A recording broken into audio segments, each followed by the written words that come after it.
bukan suara yang indah itu yang mengganggu sebenarnya, tapi memang lantunannya itu kayak memanggil-manggil sih. Jadi kayak bikin kita penasaran, akhirnya terbesit di benak saya penasaran gitu. Islam ini sebenarnya nyembah apa gitu kan. Oke. Nah, apakah ada sesuatu hal yang memang mereka sembah gitu. Yesus sudah mengorbankan darahnya untuk Umatnya. umatnya Hmm. menebus dosa-dosa, kan bangga ya kita ya Hmm. Yesusnya ada, tapi Hmm. setelah semakin saya mempelajari Islam itu ternyata Hmm. Yesus di berbagai daerah itu beda Berbeda-beda. muka-mukanya gitu kan. Oh Jadi iya iya. kayak oh iya ya gitu. Sebelumnya saya mau berpuasa gitu Hmm. kan, sebenarnya tujuan akhirnya itu mau mengalahkan gitu kawan-kawan saya yang Islam, Hmm. biar saya bangga aja gitu kan. Sebagai Katolik nih. Gitu kan, Hmm. jadi kalian bisa puasa saya juga bisa gitu kan Hmm. istilahnya. Jadi dengan keegoan kita, kita harus bisa nunjukkan sisi kita Katoliknya jauh lebih baik pada Islam gitu kan. Hmm. Orang tua kita telah memberikan cintanya tanpa pamrih. Yuk balas mereka dengan kebaikan abadi, yakni dengan berwakaf Al-Quran atas nama mereka. Wakaf sekarang, pahala selamanya.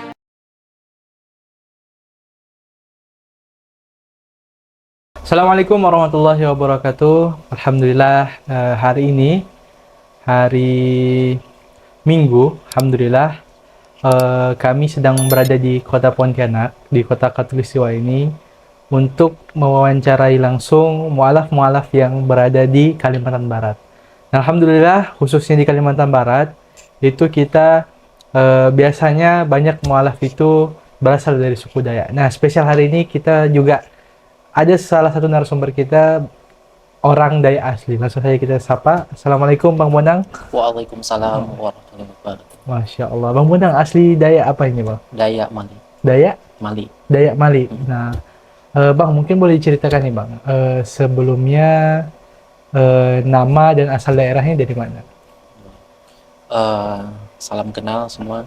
Perkenalkan, nama saya Srilius Bonang ya. Hmm. Jadi asal dari eh, Kabupaten Landak, Hmm. Kecamatan Jelimpo. Nama daerahnya, nama desanya yang Sangku Selaba. Hmm.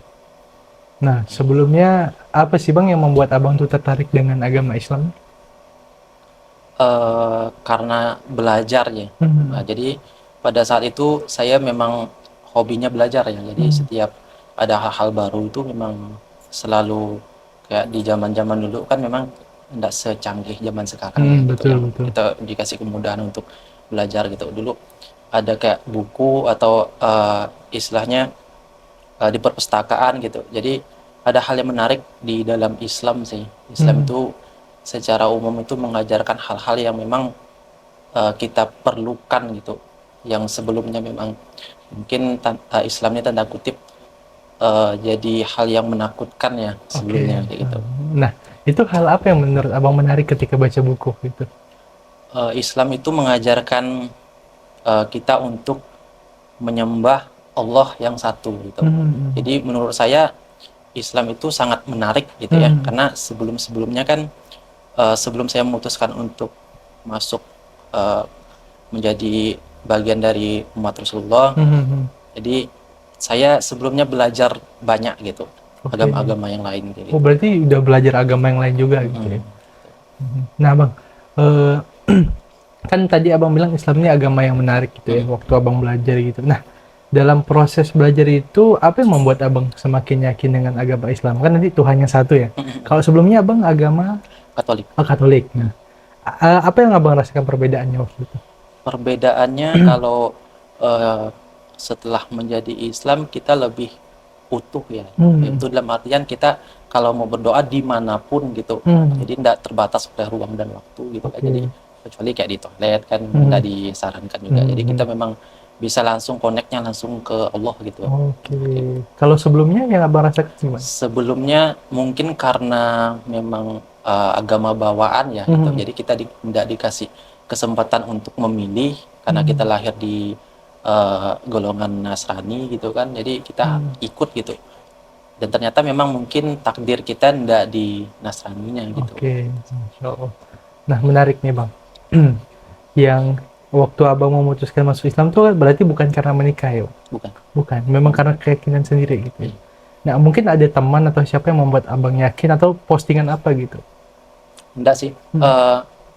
Awal mulanya karena ini ya, di zaman dulu kan Hmm. lagi trennya di 2011 sampai 2013 itu Mhm. zaman Facebook dan ada debat-debat gitu ya Oke. tentang agama gitu kan. Zakir Naik. Ya, jadi Mhm. kawan saya kebetulan yang fanatik Protestan ya, gitu. Mhm. Saya kebetulan Katolik, jadi sering berdebat di situ, berdebat eh, tentang agama. Jadi setiap dia mengajukan pertanyaan di grup itu, perdebatan itu, selalu yang Muslim itu jawab dengan dalil-dalilnya lengkap Mhm. gitu kan. Tapi kalau pas dibalik pertanyaan, misalkan menanyakan ke pihak yang Nasrani, terkadang jawabannya itu lebih banyaknya logikanya gitu. Oke. Nah itu sih yang sangat istilahnya mengganggu juga di pikiran saya waktu itu gitu. Kok Mhm. bisa kayak gitu sih. Walaupun sama-sama ini ya. Nah, yang membuat abang yakin dari proses berpikir itu apa, Bang?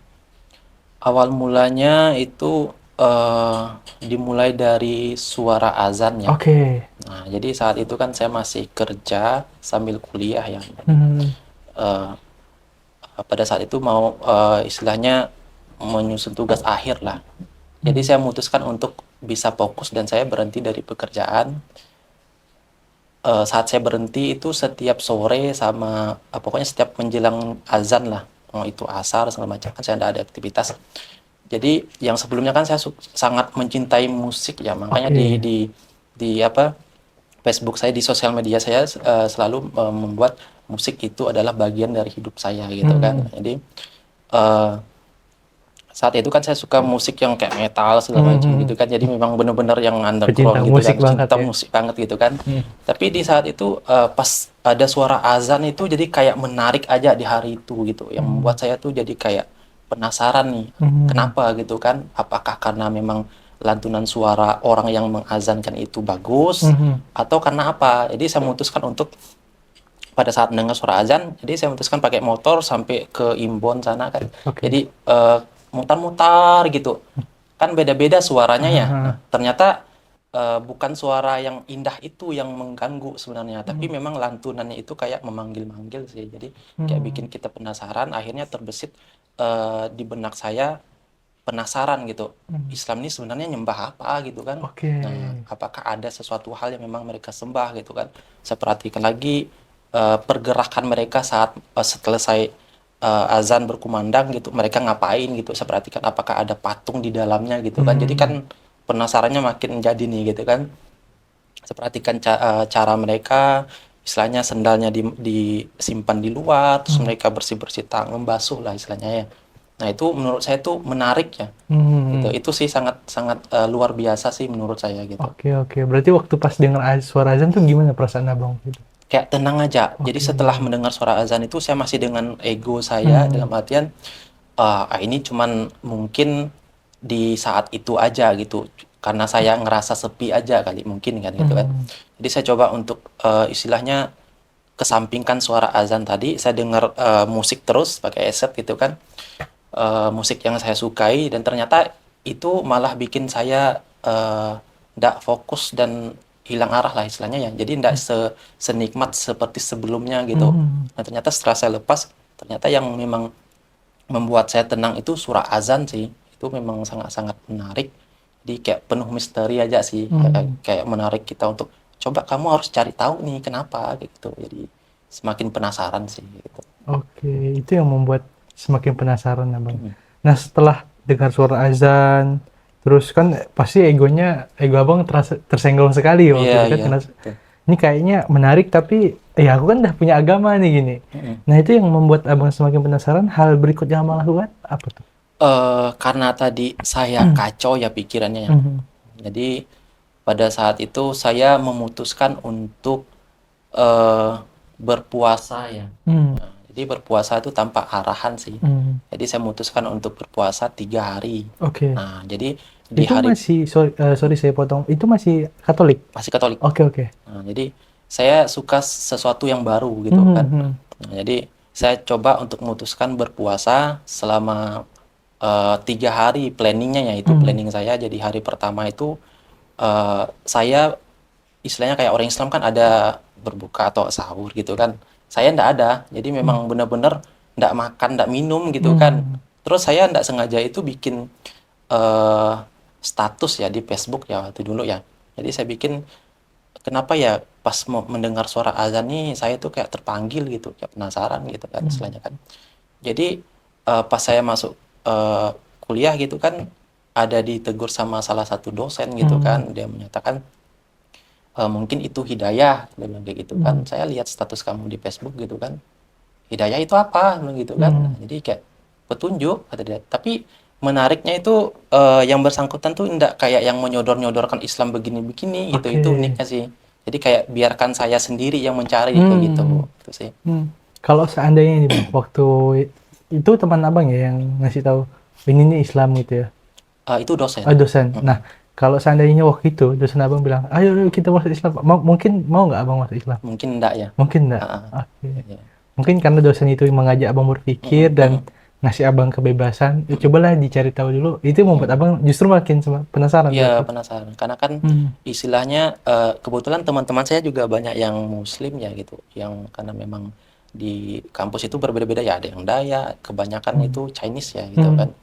Jadi yang Muslim tuh malah mereka tuh ndak yang kayak istilahnya menawarkan agama mereka begini-begini gitu. Jadi membiarkan saya, misalkan kamu perlu apa nih yang bisa aku bantu, itu ngomong aja gitu. Jadi mereka membiarkan istilahnya menyediakan diri dia gitu kan, istilahnya untuk aku bisa bantu apa, ayo aku bantu kayak gitu kan. Jadi saya cuman karena kegelisahan tadi, saya cuman perlu boleh nggak pinjam buku kayak gitu kan. Nah, jadi pas di perpustakaan daerah juga, perpustakaan di kampus juga, saya kadang minjam buku. Bukunya itu yang berkaitan dengan Islam lah itu sih. Oke, berarti dulu abang ngampus di mana? Di ABA. Di ABA. Di ABA di mana? STBA ya sekarang. Oh, STBA ya. Oke. Tahun 2011 sampai 2014 ya. 2011 sampai 2014. Berarti ngambil bahasa apa, Bang? Bahasa Inggris. Bahasa Inggris. Oke. Nah, Bang, dalam proses perjalanan abang ini kan mengenal Islam gitu kan. Nah, mungkin ada nggak sih di titik ragu-ragu kan pasti ada ya. Itu apa yang membuat abang jadi benar nggak nih Islam agama yang benar, dan sampai akhirnya abang memutuskan masuk Islam tuh gimana? Seperti yang tadi saya sampaikan, di balik itu memang ada hal yang memang benar-benar saya masih dengan egonya tadi ya gitu, enggak mau sampai berkhianat sama Allah Agama Bapa yang lah ya, kayak Yesus gitu ya istilahnya kan, kalau Nabi Isa gitu. Jadi memang benar-benar menjaga itu gitu, jangan sampai masuk, karena kan Islam nih masuk dalam list agama yang waktu saya kecil itu ya enggak sekali ya istilahnya, bukan masuk pilihan lah istilahnya ya. Tapi saya sempat kayak waktu masih non ya, memang berdoa ke Tuhan lah dulu ya. Memang pengennya nanti pas saya dewasa, saya minta tolong diarahkan gitu kan, diarahkan dalam artian agama apapun itu, tapi agama itu benar. Saya pengen masuk deh di situ gitu, pengen diarahkan gitu. Nah, karena kan memang dari nama aja kan saya memang udah sebenarnya rasa penasaran itu udah ada gitu kan. Nama saya kan Bonang ya, Sriliusnya kan ini bukan dari orang tua saya, dari guru ya yang ngasih Bonang. Jadi saya sering bertanya ke orang tua saya, kok nama saya dikasih Bonang gitu kan? Orang Dayak kan kadang jarang ya namanya Bonang ya gitu. Saya cari di beberapa daerah pun memang enggak ada nama itu gitu kan. Jadi dari nama sih awal penasarannya ya. Itu akhirnya pas SMP kan belajar, ternyata tuh ada kayak Sunan Bonang gitu kan. Nah, itu kan. Jadi kok orang Islam enggak ada ke orang yang enggak Islam gitu kan, yang namanya ini yang gitu namanya kan. Bonang Nah, gitu ya. itu sih jadi uniknya kayak gitu. Itu yang membuat pertama penasaran dengan Islam. Iya. Nah, kalau sebelumnya Bang di agama Katolik ya, Abang termasuk Katolik yang taat atau yang gimana? Kalau dibilang taat lumayan ya, karena memang beberapa kegiatan itu saya ikut ya. Tapi memang karena di saat itu saya orangnya ndak puas ya, dalam artian beragama itu kan harus pakai logika juga ya. Nah, itu kita beragama di situ kan ada di 10 perintah Allah lah ya. Allah lah di zaman dulu Kalau ya. dulu Allah ya. Poin pertama tuh jangan menyembah berhala, berbaktilah kepadaku saja dan cintailah aku lebih dari segala sesuatu. Itu kan dalam artian apapun yang bentuknya, mau patung, mau apa gitu, itu kan berhala ya menurut kita ya. Jadi logika saya masuk di situ. Sama yang tadi saya coba teliti tadi, pas orang Islamnya ke masjid harus bebersih gitu kan, kaki segala macamnya basuh lah gitu. Itu masuk di poin kitab suci itu ada juga yang mengatakan bahwa kalau kita masuk mesbah Allah atau bait Allah itu Hmm. kita harus bersihkan nih. Jadi Hmm. kita sama ini perempuan pakai tudung gitu Hmm. kan. Hmm. Tapi kok yang mengerjakannya orang Islam semua gitu kan. Kemana nih orang-orang kita nih? Kayak Hmm. berpuasa juga kan. Nabi Isa kan 40 hari ya. Tapi semenjak selama saya menjadi tadi bagian dari non-muslim gitu kan, nggak ada puasa yang memang diarahkan seperti yang Islam sekarang ini gitu kan. Jadi memang benar-benar kok nggak 100% dilaksanakan gitu. Kayak Nabi Isa kan 40 hari gitu kan puasa ya. Yang menjalankannya orang Islam lagi gitu kan. Nah, Hmm. jadi itu kayak loh kok begini gitu kan. Itu sih bikin kayak lebih menarik lagi sih Islam bagi saya gitu. Oke, itu membuat abang makin tertarik dengan Islam Mm-mm, gitu ya. mm-mm. Nah bang, dalam perjalanan masuk Islam, gimana respon orang tua? Yang namanya kita berpindah ya Ya, hijrah gitu kan. Karena kan apalagi Dayak ya orang iya tua. notabene ya kan bapak saya kan mantan ketua adat ya Hmm. Dayak gitu di daerah gitu. Jadi memang benar-benar keras juga gitu kan. Hmm. Makanya pada saat untuk memutuskan menjadi beragama Islam gitu kan itu banyak hal-hal yang dipertimbangkan. Pertama tadi kayak keselamatan kitanya gitu kan. Terus next kehidupan kita selanjutnya seperti apa kayak gitu kan tuh. Terus yang selanjutnya memang saya tadi masih ngerasa agama saya tuh agama yang paling benar gitu kan. Kayak Hmm. dulu kan ada film Yesus gitu kan Oke. disalibkan. Itu kan jadi kebanggaan gitu kan Hmm. di masa-masa itu ya. Hmm. Kalau Islam mana ada gitu kan istilahnya kan saya agama apa? Katolik. Jadi Yesus sudah mengorbankan darahnya untuk Umatnya. umatnya menebus Hmm. dosa-dosa kan bangga ya kita ya Hmm. Yesusnya ada tapi Hmm. setelah semakin saya mempelajari Islam tuh ternyata Hmm. Yesus di berbagai daerah itu beda Berbeda-beda. muka-mukanya gitu kan Oh jadi iya ya. kayak oh iya ya gitu Hmm. gitu sih. Mungkin itu yang membuat abang kok kayaknya nggak masuk akal nih gitu ya. Mm-mm. Karena mohon maaf nih bang, kan karena saya melihat kayak Yesus di Cina itu sama Yesus di Afrika tuh Beda gambarnya beda gitu. iya Dan di Indonesia juga beda gitu. beda-beda Mm-mm. itu sih menarik sekali sih. Nah, eh, berarti dalam perjalanan memeluk Islam, abang juga ini ya, juga mengandalkan logika juga kan Iya bertanya benar. tentang eksistensi Tuhan. Mm-mm. Terus sebenarnya yang benar tuh Tuhan seperti apa gitu. Nah, Mm-mm. di poin apa yang abang ngerasa yang paling masuk akal dalam Islam? Di poin yang ini ya kayak kan awalnya kan saya yang tadi sebelumnya saya mau berpuasa gitu Mhm. kan. Sebenarnya tujuan akhirnya itu mau mengalahkan gitu kawan-kawan saya yang Islam.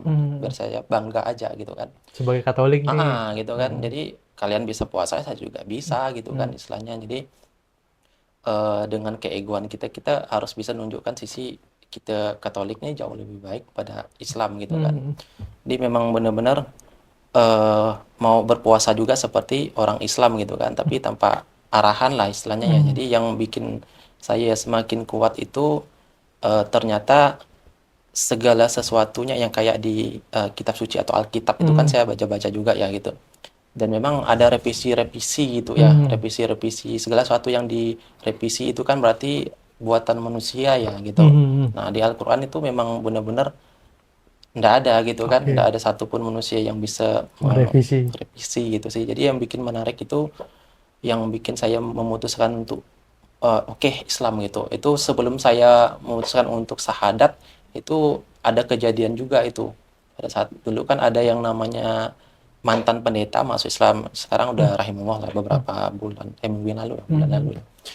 Ustadz Yahya Waloni ya. Iya, iya. Maksudnya. Nah, jadi beliau kan lumayan keras ya sama Mhm. seperti Pak Cornelis ya, memang Mhm. benar-benar keras ya menyuarakan gitu. Mhm. Dan memang mantan rektor juga ya. Mhm. Jadi pada saat itu beliau di salah satu masjid di Tanjung Raya gitu kan eh, ada tauziah lah istilahnya Mhm. ya. Nah, jadi saya cuman penasaran aja sih mau dengar gitu kan istilahnya kan Mhm. eh, apa sih yang dibahas gitu kan. Jadi saat itu saya terpaksa harus karena tidak ada kontak yang lain yang memang arahnya ke situ, saya menghubungi dosen saya mau dengar nih, boleh nggak?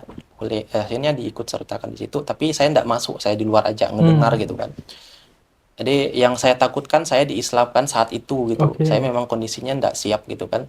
Jadi setelah ketemu, udah selesai tausiahnya, terus beliau ketemu saya dan memang benar mau diislamkan saat itu. Saya ndak mau gitu kan. Nah, karena kan saya memang belum siap gitu kan. Oke. Jadi beliau statementnya begini, ya udah saya kasih kesempatan, insya Allah malam malam ini saya tausiah nih di masjid ini gitu, di salah satu masjid di Urai Bawadi, saya lupa juga namanya.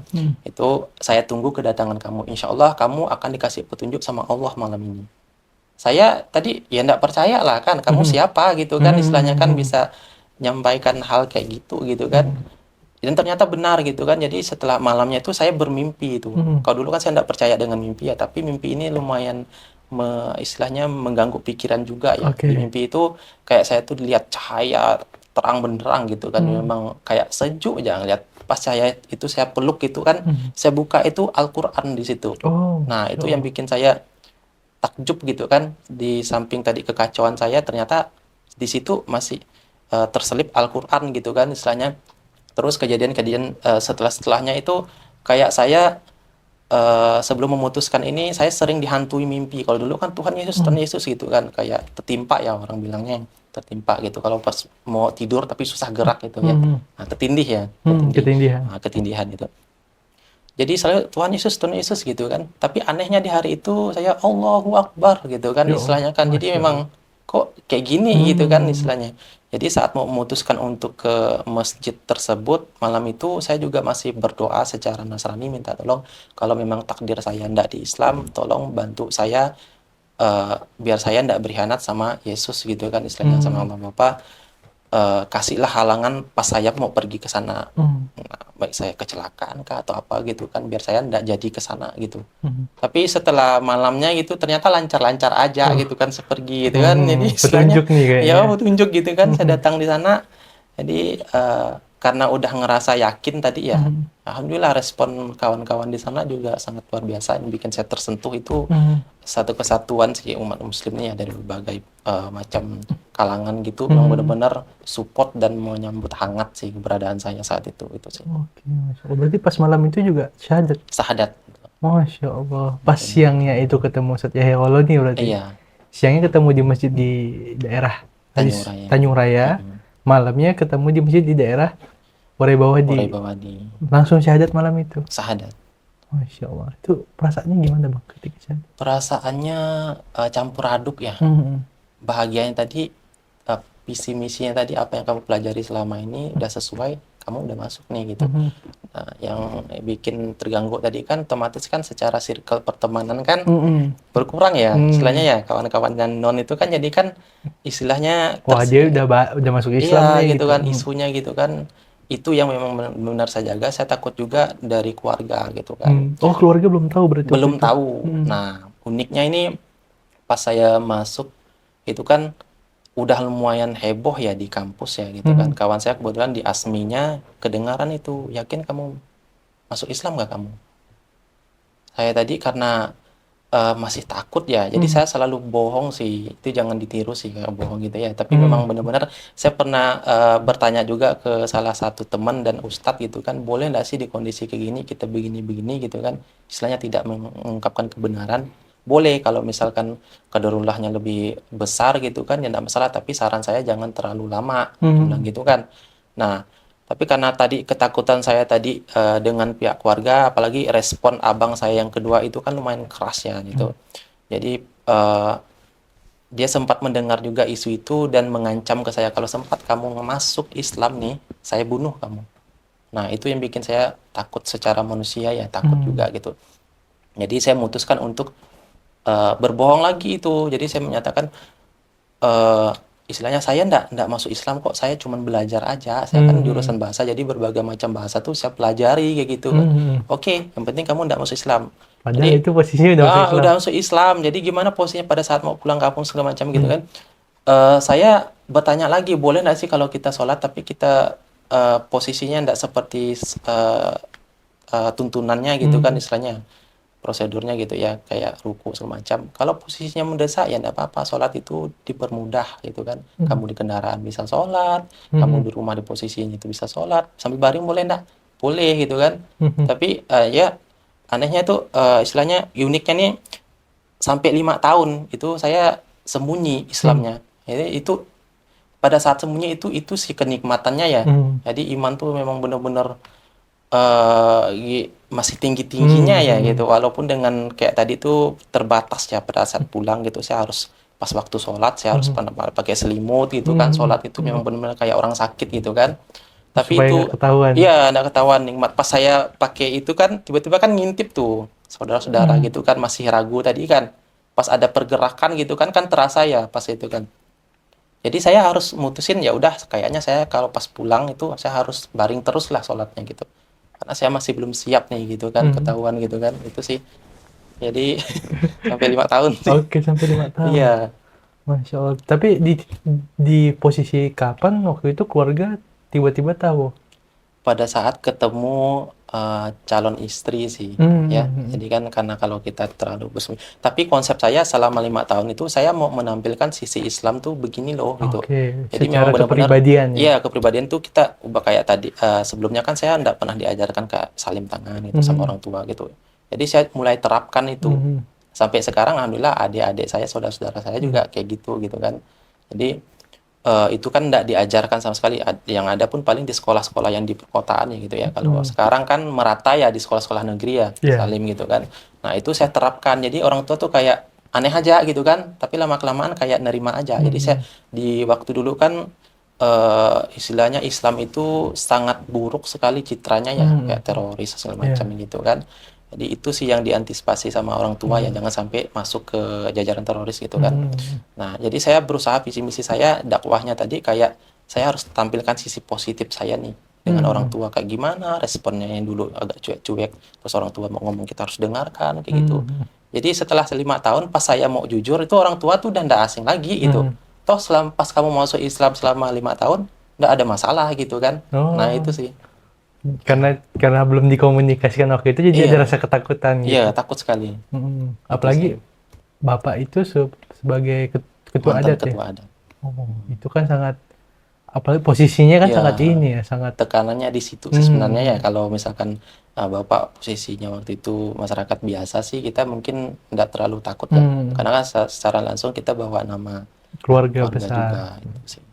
Nah, Masya Allah, dalam perjuangan 5 tahun tuh pasti ketika sholat selalu deg-degan terus itu. Deg-degan sangat sekali. Masya Allah, luar biasa ya perjuangannya ya. Iya. Nah, berarti ini udah dari tahun 2011 waktu itu, Bang? 2013. 2013 masuk Islam. Tanggal 31 Oktober 2013. 31 Oktober 2013. 11 tahun lebih ya. Masya Allah. Hari berikutnya udah 1 tahun baru ya. Iya benar. Oktober ya? Oktober. Oh iya, bukan Desember ya. Kalau Baru Desember Islam ya kalau dulu. 31 Oktober. Iya. Berarti bentar lagi nih. Udah yang ke tahun ke berapa nih, Bang? Ke-12. Yang ke-12 ya, Ah, Masya yang Allah. ke-12. Nah, dalam perjalanan ini ya, Bang, ketika Abang memperkenalkan calon istri ke keluarga itu gimana keluarga? Pertama tadi kan dari diri kita ya, tampilkan sisi positifnya. Udah pasang Terus, strategi dulu lah ya. Sebelumnya juga kita cara satu-satunya karena kita lihat dulu kita dekatnya dengan siapa di keluarga itu gitu kan. Kebetulan saya dekat dengan mama ya. Jadi cerita istilahnya, Mak, saya kayaknya udah lumayan juga nih umurnya gitu kan. Saya pengen nikah. Boleh nggak saya nikah tapi ya dengan siapapun yang saya mau gitu. Saya yang memutuskan gitu. Jadi kita kasih clue-nya lah istilahnya ya. Jadi mama tuh kayak ternyata tuh orang tua saya itu sangat toleransinya tinggi sih sebenarnya ya itu cuman ketakutan saya aja yang sampai 5 tahun harus sembunyi gitu kan. Jadi mama sih apapun keputusan kamu ya enggak apa-apa, yang jalani kehidupan kan kamu gitu kan, itu kan udah lampu hijau ya istilahnya ya. Nah itu terus saat sama bapak saya langsung ini sih ngomong to the point aja sih, Pak saya menikah tapi calon saya ini. Nah setelah kejadian itu jadi awalnya memang nggak terima ya awalnya mereka ya karena kan shock juga nih gitu kan, ternyata selama ini kamu Islam gitu kan. Nah abang saya yang pertama itu saya kan lahir dari 6 bersaudara laki-laki semua ya, saya anak keempat ya. Jadi abang yang pertama juga sempat istilahnya kenal Islam juga ya, tapi karena memang tadinya enggak. Terus abang kedua ini kan backgroundnya sekolah pendeta ya, walaupun Katolik. Kami dulu rata-rata sekarang nih keluarga besar hijrah ke Protestan semua gitu. Bisa gitu ya? Iya, jadi awal mulanya kan bapak ini kan Protestan, nikah sama mama kan Katolik ya. Nah, karena nikah tadi, akhirnya bapak ikut Pindah mama. Katolik. Pas kami lahir semuanya Katolik gitu. Tapi karena Protestan ini kan aktif kegiatan muda-mudinya ya gitu. Jadi abang yang kedua ini kebetulan sekolah di salah satu sekolah yayasan Kristen gitu kan. Dan di situ memang kebetulan kami bersaudara itu istilahnya jiwa musik seninya ya gitu. Ya memang lumayan tinggi juga ya ikut bapak gitu kan. Jadi kayak Protestan itu kan menarik ya, anak-anak muda itu kan banyak kegiatan musik lah istilahnya ya. Jadi abang kedua itu akhirnya coba sekolah di yayasan Kristen gitu kan. Dan ternyata klik cocok nih. Akhirnya abang saya ketiga itu diajak juga Protestan. gitu kan istilahnya kan. Akhirnya pindah juga. Terus lanjut lagi adik saya nih gitu kan. Awalnya kan saya nih gitu kan. Cuman karena saya tadi memutuskan untuk dengan jalan sendiri gitu kan, adik saya akhirnya ikut juga, yang bungsu ikut juga. Masya Allah. Terus yang abang saya pertama ini kan nikah sama orang Protestan juga ya, akhirnya ikut Protestan juga. Nah, bapak karena anaknya udah banyak masuk gitu kan, jadi masuk lagi gitu kan, balik lagi ke agama asalnya. Kalau mama saya sendiri nih, Oh, saya yang dengan mama Katolik. ini kan istilahnya, mama dengan bungsu tadi. Akhirnya mau tak mau ikut juga gitu kan, sisa saya sendiri nih. Jadi mereka bingung nih, setiap hari Minggu tuh kamu ndak ke gereja, tuh ngapain gitu kan? Kamu kan Katolik nih, kami Protestan, ya udah ikut aja ke Protestan gitu kan. Jadi ya udah enggak apa-apa, saya di sini aja. Jadi saya harus main gitar terus gitu kan. Jadi yang benar-benar karena kita udah tahu tadi ya istilahnya ya gitu. Jadi kenapa kamu enggak mau sering berdebat juga? Kenapa enggak mau ke Protestan gitu kan? Kan Protestan begini-begini dijelasin, dikasih khotbah lah segala macam kan. Nah, tadi pada saat saya menyatakan saya masuk Islam tuh dikasih statement juga lah, dikasih ceramah juga sama saudara-saudara saya. Nanti begini ya gitu kan. Istilahnya ya udah karena memang kita udah dewasa juga kan, kita juga harus bisa nerima konsekuensinya ya. Jadi saya memutuskan ya enggak apa-apa gitu kan. Kalaupun saya enggak dianggap pun enggak masalah gitu. Yang jelas saya udah jujur karena ini udah terlalu lama lah istilahnya ya. Nah, itu sih. Alhamdulillah bapak tuh ternyata memperhatikan juga selama ini. Dia cuman make sure aja sih istilahnya, kamu yakin enggak dengan keputusan kamu gitu kan. Nah, itu sih. Oke, Bang Bonang, ini menarik nih. Gimana respon masyarakat? Kan Bapak ini ketua adat. Terus abang masuk Islam, itu gimana tuh? Apakah masyarakat tuh heboh juga? Iya, kalau secara keseluruhan sih karena saya enggak tinggal di ini ya, Di saya kampung kan ya? di kampung, saya tinggalnya di kota gitu kan, di Pontianak gitu kan. Jadi mungkin udah heboh sih mereka ya gitu kan, karena kan Islam ini kan agama yang memang benar-benar secara doktrin itu enggak bagus ya gitu kan. Di sana tuh dianggapnya Gitu. Jadi heboh lah ya istilahnya ya. Jadi mereka tuh sebenarnya yang orang-orang saya khususnya, karena ada salah satu yang mualaf juga gitu kan. Pada saat dia mualaf itu dia seperti kayak lupa daratan lah istilahnya ya. Nah, artian saat dia udah di kampung tuh kayak sok bersih sekali gitu. Kayak cerewet aja gitu. Makanan yang halal kayak kue-kue pun jadi Nggak kayak mau makan. jijik gitu kan. Itu sih yang dibenci gitu kan. Nah, kalau saya kan pas 5 tahun itu kan saya benerin gitu kan istilahnya, saya netral aja, yang penting yang non halal memang dari kecil saya enggak makannya gitu. Mama saya juga tahu gitu. Oh, itu sih. privilege yang abang miliki lah ya. Itu sama kebetulan didukung sama abang saya pertama kan memang enggak bisa makan bab 1 juga ya, itu kalau dimakan kan alergi ya. Itu sangat membantu sekali. Nah, jadi waktu kecil tuh makanan itu memang mama tuh pilah-pilah gitu. Ini makanan untuk ini yang mau nih ini gitu. Jadi memang udah diatur gitu itu sih. Yang ada yang ini bisa makan ini. Iya. Kalau Bang Bonang ini enggak bisa makan Iya ini. gitu. Itu sih. Oke, itu yang ngebantu sekali lah Sangat kalau membantu urusan sih. makanan gitu. Iya. Ya. Nah, karena beberapa gini ya Bang, khususnya yang mualaf-mualaf dari daerah pedalaman, kadang itu kan mereka, oh aku udah masuk Islam nih, berarti kan aku nggak boleh makan babi, nggak boleh nyentuh ini najis. Jadi seakan-akan ketika ketemu orang tuanya juga dianggap najis dengan dia gitu. Nah, itu yang menurut saya itu yang ngebuat image Islam tuh jadi buruk di daerah-daerah gitu. Itu gimana Bang Bonang menanggapi hal itu gitu? Pertama sih kita jelaskan dulu sih ya ke mereka gitu kan, karena mereka ngomong begitu kan dasarnya enggak ada ya, cuman statement aja. Tapi apakah mereka belajar gitu kan? Nah, tugas kita yang mualaf inilah yang coba menjelaskan gitu kan. Jadi saya dari dulu tuh bersikap netral ya, dalam artian tidak berat ke salah satu pihak ya gitu. Jadi kita harus bisa kasih sudut pandang kita, misalkan ini kan begini loh, coba gini gambarannya, misalkan Islam ini teroris, kalau misalkan di sana orang Kristen atau non Muslim jadi teroris, apakah semua orang non Muslim itu dianggap teroris? Iya. Gitu, masa gara-gara Islam satu orang Islam kayak gitu Teroris semuanya semuanya. kena gitu kan? Jadi kita kan main logika juga ya. Nah itu sih. Oke, karena mohon maaf lah ya, maksudnya orang di kampung kan kadang mudah terpancing, tersulut emosinya gitu ya. Jadi ketika ketemu isu itu tidak di cross check terlebih dahulu. Ya seakan-akan, oh ini kalau teroris kan yang teroris oknum Iya. pakai pakaian Islam, dikatakan semua orang Islam teroris. Terus kalau misalnya seandainya sebaliknya itu gimana gitu kan jadinya? Iya benar. Padahal kan yang salahnya oknum sebenarnya. Iya. Nah mungkin itu sih yang kayak saya melihat kadang muslim-muslim di pedalaman itu yang mu'alaf itu terlihat kayak seakan-akan eksklusif. Ini oknum lah ya istilahnya. Orang yang udah masuk Islam, terus dia ngerasa bahwasannya dia harus suci nih gini nih. Tapi dengan orang tuanya akhirnya konflik dan segala macamnya gitu kan. Menurut saya sih mungkin ini juga bagian dari proses dia belajar juga gitu. Nah, tapi kan kadang ya kita tahu sendiri lah masyarakat Indonesia gimana gitu kan. Kadang main hakim-hakim sendiri gitu. Nah itu gimana Bang? Yang namanya tadi kayak dikucilkan di istilahnya dari pergaulan itu kan kawan-kawan menjauhkan kita gitu kan, istilahnya itu terasa sekali sih sebenarnya. Kita kehilangan ya kita kehilangan gitu. Kayak statement tadi menyatakan kamu Islam nih yakin ya kamu nanti bakalan begini-begini. Jadi mereka tuh dalam artian karena tidak belajar sih, kita harus mempositifkan diri kita nih. Mereka statement mereka seperti itu karena kan mungkin mereka tidak belajar ya gitu. Tugas kita lah yang meluruskan gitu kan istilahnya. Jadi kalau di kondisi kayak gitu tuh istilahnya kita harus berpikir waras ya, harus lebih sabar lagi itu. Karena kalau kita tersulut ya apa bedanya kita dengan mereka gitu kan. Betul. Itu sih kita harus membuat sesuatu yang beda sih gitu. Saya kebetulan memang dari kecil itu diajarkan orang tua walaupun non muslim tapi toleransinya tinggi ya. Kalau misalkan ada orang Jawa yang jualan atau apa, bapak saya tuh orangnya sangat-sangat welcome sekali ya sama pendatang gitu. Jadi selalu mau dia suku apa sangat menerima sih gitu. Itu sih yang saya pelajari gitu kan. Itu kan hal positif ya dari bapak saya gitu kan.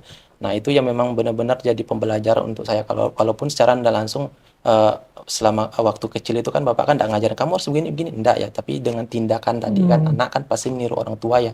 Nah itu hal positifnya dari orang tua. Karena bapak saya tadi kayak gitu kan ngebantu juga ya istilahnya karena toleransinya tinggi. Kalau misalkan ada istilahnya pihak lain yang kamu begini anak kamu begini bapak saya sampai sekarang sih alhamdulillah bisa jawab sih gitu kan. Nah itu jadi yang bikin saya malah terharu juga di statement bapak saya itu, dia bilang kayak gini, pada saat saya lagi udah menikah di tahun pertama ya istilahnya, bapak kan biasa di Pontianak juga ya. Jadi bapak tuh berpesan kayak gini, bapak pengen lihat kamu istilahnya umroh atau haji gitu kan. Nah jadi itu keluar di statement bapak gitu kan. Jadi sosok bapak nih memang yang tanda kutip tadi ketua adat gitu kan, tapi sampai menyatakan itu gitu kan, bapak pengen kamu umroh atau haji tapi sebelum bapak meninggal gitu kan. Jadi itu luar biasa sih ya. Jadi memang bikin saya tersentuh sih. Jadi itu semakin meningkatkan iman. Nah, jadi pengen benar-benar dengan pilihan Islam ini tidak salah gitu. Tidak salah. Islam pasti menyentuh hati-hati orang yang benar mencari kebenaran gitu sih. Masya Allah ya. Saya sangat ini sih luar biasa sekali kan. Padahal bapak itu adalah tokoh gitu kan. Istilahnya ya pasti punya ego tersendiri gitu kan. Tapi justru punya statement, bapak pengen lihat kamu pergi haji, pengen lihat kamu pergi umroh, itu tuh satu hal yang luar biasa. Iya, iya. Jadi di luar ekspektasi kita sebagai anak ya gitu kan, anak penerimaannya memang enggak gitu kan. Tapi sampai ya, sebelum bapak meninggal gitu kan, ya insya Allah semoga rezekinya ada gitu kan. Walaupun memang kita juga harus berusaha juga, kalau memang enggak kesampaian, ya pasti bakalan dah disiapkan sama Allah itu aja sih. Tapi sejauh ini belum pernah umroh atau haji? Belum pernah. Kita doakan teman-teman semoga Bang Wenang disegerakan bisa pergi umroh gitu dan mewujudkan impian Bapak. Siapa tahu dari pergi umrohnya Bang justru jadi hidayah juga pula kan untuk bapak kan. Iya. Masya Allah. Nah bang, ketika masuk Islam nih ya, kan tadi kan udah dari respon orang tua justru positif gitu ya, respon orang sekitar. Nah, kalau abang sendiri yang abang rasakan itu gimana? Maksudnya kan pasti ketika masuk kan pasti banyak ujian yang abang hadapi gitu. Yang membuat abang tetap bertahan dan istiqomah nih apa? Yang bikin bertahan itu ini sih ya, sholat itu kan pada saat kita meninggal ditanya malaikat itu kan sholatnya dulu itu kan. Jadi eh, yang benar-benar kita jaga itu sholat gitu, terlepas dari apapun itu gitu. Malah beberapa kali sering bisikan-bisikan syaitan lah istilahnya, dah nggak usah sholat, nanti ya sholat gitu, tunggu ya gitu kan istilahnya kan. Itu setiap harinya ada gitu kan. Tapi yang bikin takut tadi kalau ninggalkan sholat itu kan dosa besar ya. Nah itu yang bikin saya takut sekali gitu kan. Apapun kondisi, mau sakit mau apa, tetap sholat gitu kan. Jadi memang benar-benar saya memotivasi diri sendiri itu jangan sampai ninggalkan sholat sih ya, karena tiang pondasi kita kayak rumah kan, kalau nggak ada pondasi yang kuat kan pasti ambruk ya gitu. Gitu juga dengan Islam ya. Islam nih kalau memang mau menentukan bahwa kita memilih Islam, kita harus memperkuat diri kita dan istilahnya kayak ikut kajian atau ini kan boleh juga ya, karena dulu waktu pas saya masuk itu kan bingung ya arahnya ya gitu. Jadi saya masuk apa, kalau era sekarang kan enak ya, jadi tinggal searching aja. Kalau dulu tuh bingung nih, jadi ngikut-ngikut aja. Jadi kegiatan di sini nih gitu kan ikut gitu kan, yang beraneka ragam jenis Islam nih gitu, sampai membingungkan gitu kan. Ini nggak boleh begini, ini harus begini, ini begini. Jadi Gitu mana kan. yang betul, mana yang salah Iya, ini jadi gitu ya. pernah yang susah, enggak boleh disebutkan gitu sih. Jadi memang benar-benar Nanti udah kita ikut di kena sini, serang netizen iya, ini. ikut ini gitu kan, ikut di sini gitu. Jadi kayak capek juga ya gitu kan Islam nih. Tapi satu yang memang enggak berubah itu sholat. Itu sih. Sholat itu sama gitu kan, istilahnya Islam yang benar-benar Islamnya gitu. Kecuali Iya. Islam KTP ya. Iya gitu. Jadi sholat itu tidak berubah, itu kewajiban masing-masing umat gitu kan. Nah itu bawa istilahnya diri sendiri, itu pondasinya sholat gitu kan. Nah itu sih. Jadi benar-benar belajar gitu kan. Karena kan sebelum memutuskan untuk masuk Islam tadi kan saya dari Katolik itu coba belajar juga sih Protestan ya, baca-baca Alkitab itu kurang lebih kitab suci juga gitu. Jadi dibaca terjemahannya ya, karena terjemahannya juga gitu. Terus yang selanjutnya karena memang penasaran juga dengan agama lain gitu kan, coba belajar Buddha juga gitu kan. Buddha Nah, pernah pinjam juga. tuh sama kenal kawan ya istilahnya ya dulu ya. Yang orang Singkawang ya pinjam. Itu enggak masuk di logika sih gitu kan, karena lebih ke kehidupan kita dengan alam kayak gimana, gitu, dengan binatang kayak gimana, kayak gitu kan. Terus coba belajar Hindu juga dengan buku gitu kan. Bingung gitu, dewanya kok ada istilahnya dewa ini, dewa itu gitu kan. Nah, akhirnya memang benar-benar yang terakhir itu yang memang kategorinya agama yang saya benci sih ya. Dulu tuh memang benci sebenci-bencinya. Ternyata setelah sekarang nih jadi saya dulu bencinya lebih ke orangnya, bukan ke agamanya gitu. Itu sih. Oke. Menarik Mas. Sebenci apa dulu Abang dengan Islam? Sangat benci sekali atribut-atribut berbau Islam itu saya paling tidak suka gitu. Tapi bencinya itu tidak ada landasannya gitu. Kayak Benci gini nggak nih, gitu ya? saya benci dengan abang nih, saya harus kenapa saya benci dengan abang gitu kan? Karena apa? Mungkin abang menyakiti saya atau menyinggung perasaan saya. Oh ini kan saya benci Islam, tapi ada nggak sih Islam menyakiti saya gitu? Belum ada gitu kan? Ya itu sih. Oke, justru benci itu bukan pada Islamnya sebetulnya, pada personal Personalnya orang Islamnya gitu. justru gitu ya. Nah mungkin yang hari ini kita lihat, mungkin orang Islam hari ini tidak merepresentatifkan dirinya sebagai seorang Islam, gitu, sebagai seorang Muslim. Ya mungkin orang-orang di luar sana kan tidak bisa, Islam tuh harusnya gini. Kan orang-orang yang non-Muslim yang lihat, lah dia kok macam gitu kan. Nah mungkin itu sih yang membuat secara tidak langsung terus-menerus bertahun-tahun kan, akhirnya, wah ini pasti orang Islam macam ini. Iya, betul. Nah, kalau pas udah masuk Islam tuh, Bang, biasa ngikutin kajian di zaman itu udah ada di YouTube, Belum ada ya Belum. YouTube ya, paling lihat di Facebook. Facebook gitu ya sih. Nah, biasa Ustadz yang mungkin di sosial media yang Abang ikuti waktu itu siapa aja yang waktu belajar Islam? Kalau dulu random ya, tapi sekarang ini yang memang menurut saya sesuai dengan apa yang saya mau ya, tidak ada tanda kutipnya unsur provokasi gitu kan. Itu Ustadz Khalid Basalamah sih. Ya, itu memang benar-benar nyentuh ya gitu. Jadi memang ngena ya gitu pada saat disampaikan gitu kan. Ya, jadi ya memang luar biasa sih. Kalau Ustadz Mu'alaf kayak Coach Steven, Ustadz Felix Xiao gitu, tahu? Itu tahu. Kalau yang Felix nih kan sering lihat di TV juga ya, di YouTube juga kalau sekarang ya gitu. Ya memang secara pengetahuan, kecerdasan memang di atas rata-rata gitu ya. Nah, gitu. Itu biasa lihat juga, ngikuti juga. Cuman enggak yang kategori yang memang benar-benar gitu, 100% enggak gitu. Karena kan belajar dengan banyak ustadz juga Iya, kan. iya gitu. Nanti baru kita bisa mengambil pendapat mana yang cocok dengan kita juga gitu ya. Masya Allah, luar biasa Bang Bonang. Bang, ini mungkin yang nonton video ini mungkin ada teman-teman yang sedang belajar Islam, sedang mengenal Islam, sedang pengen tahu gimana sih agama Islam gitu kan. Nah mungkin abang pengen nyampaikan apa kepada mereka? Siapa tahu dari wasilah nonton video abang ini mereka tertarik untuk masuk Islam. Untuk teman-teman sih kalau misalkan tertarik atau sudah ada rasa ketertarikan dengan Islam ya, itu kan salah satu bagian dari hidayah ya gitu. Itu petunjuk tuh untuk kamu. Hidayah itu harus kita jemput gitu. Jangan kita tunggu. Kalau tunggu kelamaan gitu kan, kita juga bosan nanti. Bisa jadi hidayah itu bergeser ke yang lain gitu. Jadi kita harus istilahnya cari tahu nih gitu kan. Bertanya, jangan malu bertanya gitu kan.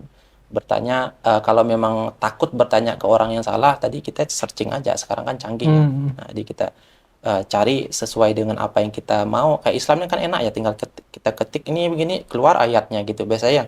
Nah, jadi kita maunya apa nih, case apa, kasus apa nih, ada biasanya gitu. Jadi memang benar lengkap. Terus yang selanjutnya bergaulah dengan orang-orang yang memang agamanya bagus ya. Nah, bukan berarti kita menyisihkan atau tidak mau berteman dengan yang lainnya, karena agama seorang itu tergantung dengan siapa dia bergaul juga gitu. Itu biasanya sangat berpengaruh besar ya gitu. Itu sih. Masya Allah, luar biasa pemirsa Wakaf TV sekalian ya. Tadi itu kisah perjalanan mu'alaf Bang Bonang. Bagaimana beliau dari sebelumnya Katolik, terus memutuskan hingga masuk Islam, dan Alhamdulillah sampai hari ini istiqomah. Kita doakan terus, semoga Bang Bonang selalu istiqomah. Dan kita semua, insya Allah, semoga kita dikumpulkan di surganya Allah Subhanahu Wa Taala. Jangan lupa untuk like, komen, dan subscribe channel ini. Untuk kedepannya kita bisa menghadirkan konten-konten yang menarik dan inovatif. Dari Kota Khatulistiwa, Kalimantan Barat, wassalamualaikum warahmatullahi wabarakatuh. Orang tua kita telah memberikan cintanya tanpa pamrih, yuk balas mereka dengan kebaikan abadi, yakni dengan berwakaf Al-Quran atas nama mereka. Wakaf sekarang, pahala selamanya.